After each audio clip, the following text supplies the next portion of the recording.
दोस्तों, कौन सी सभ्यता कितनी पुरानी है, इस बात की जानकारी उस समय की भाषा व लिपि से की जा सकती है, या यह भी कहें कि उस समय के मानव कौन सी भाषा व लिपि का इस्तेमाल ज़्यादा करते थे और उस सभ्यता के कौन कौन से आर्कियोलॉजी एविडेंस मिल चुके हैं जिससे यह स्पष्ट हो कि वह सभ्यता कितनी पुरानी थी।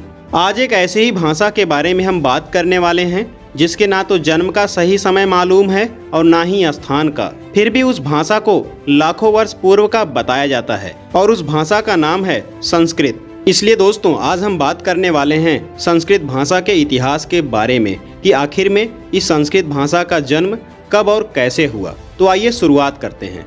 दोस्तों, भ्रमिकों ने संस्कृत भाषा का जन्म अज्ञात लाखों वर्ष पूर्व के नाम का भ्रम तो फैला दिए, लेकिन उस संस्कृत भाषा की लयबद्धता के लिए व्याकरण वाले को स्थापित करना ही भूल गए थे, जिसकी वजह से भ्रमशीलों को संस्कृत व्याकरण को ईसा से लगभग 600 ईस्वी पूर्व में जाकर और अज्ञात स्थान पर एक अदृश्य भ्रमिक विद्वान को पैदा कराना पड़ा, जिसका नाम इन लोगों ने पाणिनि रखा था। इन भ्रमिकों के अनुसार पाणिनि संस्कृत के प्रकांड विद्वान थे। इसी वजह से पाणिनि ने संस्कृत व्याकरण में अष्टाध्यायी महर्षि संग्रहालय द्वारा रचित संस्कृत व्याकरण का एक अत्यंत प्राचीन ग्रंथ लिखा था, जिसमें 8 अध्याय हैं। प्रत्येक अध्याय में 4 पाद है। प्रत्येक पाद में 38 से 220 तक सूत्र हैं। इस प्रकार अष्टाध्यायी में 8 अध्याय, 32 पाद और सब मिलाकर लगभग 4000 सूत्र हैं।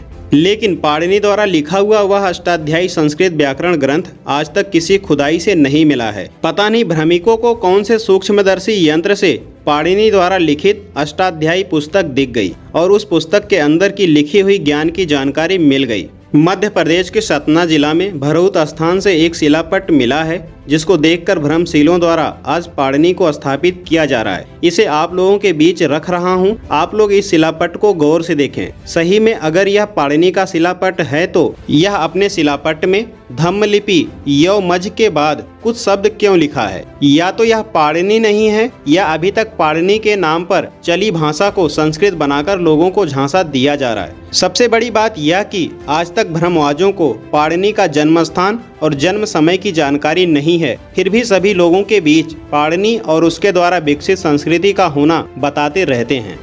यह चित्रकारी की हुई शिलापट भरहुत में खुदाई से मिली है। इस चित्र को देखकर वेदवाड़ी वितान प्राच्य विद्या शोध संस्थान के निदेशक सुद्युम्न आचार्य ने इसे संग्रहालय और वर रुचि से जुड़ी कहानी का हिस्सा माना है। अब कैसे हिस्सा माना है इसके बारे में कुछ नहीं लिखा है। एक बात और बता दूं कि धम्मलिपि, जिसे आज साहित्यिक भाषा के रूप में प्राकृत लिपि या ब्राह्मी लिपि कहा जाता है, इसकी वर्णमाला द्वारा वैदिक संस्कृत कभी नहीं लिखी जा सकती है, क्योंकि वैदिक संस्कृत में चंद्र बिंदु, शब्दों के अंत में हलंत, विसर्ग और सबसे ज्यादा वर्णमाला री, औ, अह, स, श, छ, त्र, ज्ञ से बनने वाला शब्द है, जो धम्मलिपि की वर्णमाला में ऐसे स्वर व्यंजन नहीं है। दूसरी सबसे अहम बात यह है कि धम्मलिपि की वर्णमाला में जब री स्वर नहीं है तो उस स्वर द्वारा संस्कृत का क्रिक कैसे लिखा जाएगा।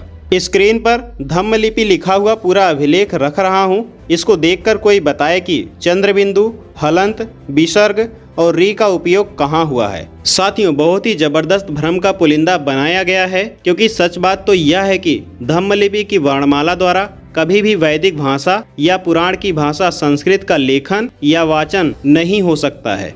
अब एक बात की जानकारी और दे दो कि पाणिनि ने संस्कृत व्याकरण की पुस्तक लिखी थी, सही में लिखी थी या आप लोग अभी तक सभी लोगों को भ्रमित कर रहे हो? चलो माना कि पाणिनि ने सही में पुस्तक लिखी, लेकिन वह पुस्तक आज कहाँ है? आज इस बात की जानकारी कितने लोगों को है कि ईसवी सन से लेकर ईसा पूर्व 600 वर्ष तक में जो भी लिखा हुआ मिला या लिखा जाता था वह सभी शिला पर यानी कि पत्थर पर लिखा जाता था, जिसे शिलालेख कहते थे, क्योंकि उस समय लिखने के लिए कागज, ताम्रपत्र, भोजपत्र, ताड़पत्र या अन्य किसी वस्तु का आविष्कार नहीं हो पाया था, जिस वजह से उस समय के सभी लोग अपने लिखने के लिए शिलाओं के अलावा कुछ भी उपयोग नहीं करते थे। अब आप लोग बताओ कि शिलाओं पर लिखा हुआ पाणिनि का वह संस्कृत व्याकरण किस जगह की खुदाई से मिला है और आज के समय में पाणिनि का वह लिखित शिलालेख किस संग्रहालय में सुरक्षित रखा है। अब एक बात और, भ्रमिकों के वंशज लोग जिस काल में पाणिनि को स्थापित करने में लगे हैं, उस समय मध्य भारत में 16 महाजनपद का उल्लेख मिलता है, जो इस प्रकार हैं: मगध, अंग, वज्जी, मल्ल, काशी, कोसल, कुरु, गांधार, काम्बोज, अवंती, चेदी, अस्माक, मत्स्य, पांचाल, सुरसेन, वत्स, जिसमें बिंबिसार का शासन मगध और अंग पर था। उन सभी महाजनपद की अपनी मुद्रा होती थी जो आज उत्खनन में मिली है। उस मुद्रा को पंचमार्क की मुद्रा बोला जाता है। उन सभी पंचमार्क की मुद्राओं पर उस समय की लिपि द्वारा सांकेतिक तौर पर महाजनपद के नाम का पहला अक्षर या उस महाजनपद के प्रमुख व्यक्ति के नाम का एक अक्षर अंकित मिला है, जैसे स, म, व। उस अंकित अक्षर को आज कोई भी देख वह साथ में पढ़ भी सकता है, क्योंकि वह अंकित अक्षर धम्म लिपि में है। उत्खनन से प्राप्त पंचमार्क की मुद्राओं में से कुछ मुद्राओं पर बड़ी ही विशिष्ट निशान व पहचान मिली है। इस निशान को देख व जानकर ब्रह्मवंशियों की आस्था हिल जाएगी, क्योंकि वे लोग सिर्फ कागज पर लिखे और लोगों के मुंह से सुनी बातों के ज्ञान पर ही गर्व करते हैं। सच्चाई का उन्हें अभी तक पता नहीं है। शायद किसी ने इन्हें पुरातात्विक साक्ष्यों पर आधारित वास्तविक तथ्यों को उनके समक्ष प्रस्तुत नहीं किया है। इसी कारण आज तक इन निशानों पर ब्रह्मवंशी लोग अपना एक पुश्तैनी दावा ठोकते आ रहे हैं। ऐसे ही एक पंचमार्क की मुद्रा पर एक साथ बोधि वृक्ष, चैत्य और स्वास्तिक का निशान बना है। अब यह तो पता ही होगा कि चैत्य और बोधि वृक्ष की संस्कृति के वाहक हैं, यानी स्वास्तिक निशान भी सम्यक संस्कृति का निशान व पहचान है। इस स्वास्तिक चिन्ह पर ब्रह्म भाटों द्वारा सिर्फ ब्रह्म का पुलिंदा बनाया गया है। ऐसे ही पंचमार्क की एक और मुद्रा जिस पर रथ बना हुआ है, जिसको आप स्क्रीन पर देख पा रहे होंगे। जिस पंचमार्क की मुद्रा पर रथ और रथ सवार का चित्र बना हुआ है। अब इस चित्र को देखकर आप इसको क्या नाम देंगे, आप खुद बताएं। दोस्तों, सम्यक संस्कृति में जब भगवान बुद्ध की मूर्ति बनने की परंपरा नहीं थी, उस समय बोधगया में पहली बार सम्राट अशोक ने बोधि वृक्ष के नीचे भगवान बुद्ध का पद निशान बनाया था, जिसे सिरिपाद कहा जाता था। आज वैसे अनेक सिरिपाद मिले हैं जिस पर स्वास्तिक, धम्मचक्र, त्रिरत्न का निशान देखने को मिलेगा। यह जो सिरिपाद आप देख रहे हैं, यह सिरिपाद स्वात घाटी से मिला है, जिस सिरिपाद पर खरोष्टी लिपि में बोधासा साका मुनीसा लिखा हुआ है। सोचो, आज अगर इस सिरिपाद पर साका मुनीसा नाम नहीं लिखा होता तो आज के कलम कसाई लोग इस सिरिपाद पर अपनी पुरखों की दावादारी करते हुए भरम का पुलिंदा बनाते रहते। दोस्तों, अब आपकी जानकारी के लिए बता दूं कि काशी विश्वविद्यालय के एक प्राध्यापक वासुदेव शरण अग्रवाल ने 1954 में पाणिनि कालीन भारतवर्ष के नाम से एक पुस्तक लिखी, जिसमें अध्याय 3 सामाजिक जीवन पर है। उस सामाजिक जीवन में परिच्छेद 1 वर्ण और जातियों पर लिखा गया है, जिसमें अग्रवाल लिखते हैं कि पाणिनि कालीन समाज की मूल भित्ति वर्ण और आश्रम की व्यवस्था थी। ब्राह्मण, क्षत्रिय, वैश्य और शूद्र, इन चारों वर्णों का उल्लेख अष्टाध्यायी में हुआ है। अब सवाल आता है कि आखिर ये सब पाणिनि ने कहाँ लिखा और ये सब विद्वान कहाँ से पढ़ लिए? क्या किसी ने ईसा पूर्व मिले किसी अभिलेख में वर्ण जाति का वर्णन देखा है?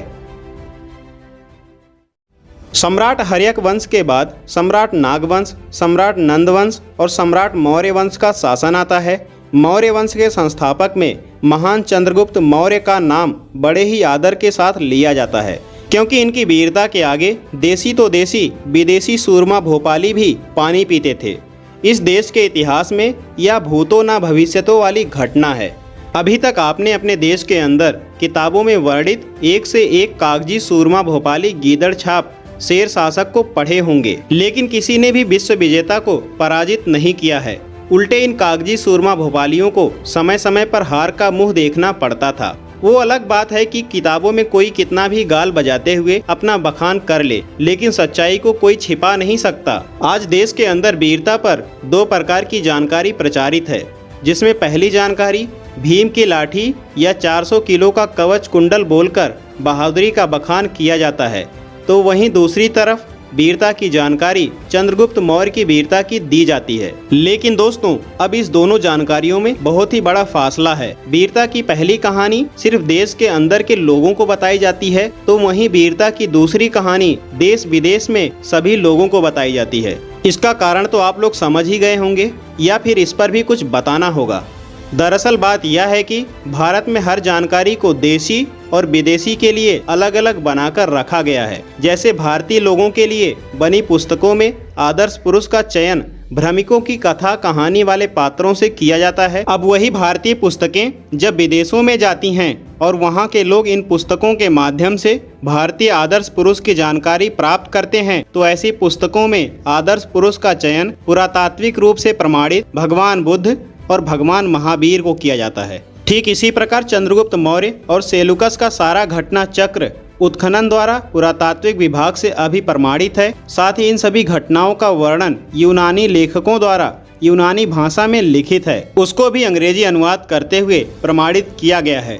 इस पर कोई किसी प्रकार का भ्रम नहीं पाले, क्योंकि यह अभी तक के इतिहास में अद्वितीय घटना है। दोस्तों, चंद्रगुप्त मौर्य के सत्ता पर बैठने के बाद उत्तर पश्चिम सीमा पर सिकंदर के सेनापति सेलुकस के साथ भयंकर युद्ध होता है, जिसमें सेलुकस को हार का मुंह देखना पड़ता है। इस हार के बाद सेलुकस के अंदर चंद्रगुप्त मौर्य के नाम से खौफ बैठ गया था। अब तो उसे किसी भी प्रकार से चंद्रगुप्त मौर्य से संधि की जुगत लगानी थी, अन्यथा उसे अपना साम्राज्य खत्म होने का डर सताने लगा था। आगे इसी का प्रमाण है कि दो राजाओं के बीच दुश्मनी को पारिवारिक संबंध में बदलने के लिए सेलुकस ने चंद्रगुप्त मौर्य से अपनी बेटी हेलेना की शादी की और साथ साथ पश्चिमी भूभाग का बहुत बड़ा हिस्सा हिरात, कंधार, काबुल, बलूचिस्तान जैसा उन्नत भूभाग मगध सम्राट के चरणों में सुपुर्द किया था। इतना सब कुछ होने के बाद भी सिकंदर के अंदर बैठा डर पूरी तरीके से खत्म नहीं हो रहा था। इसी वजह से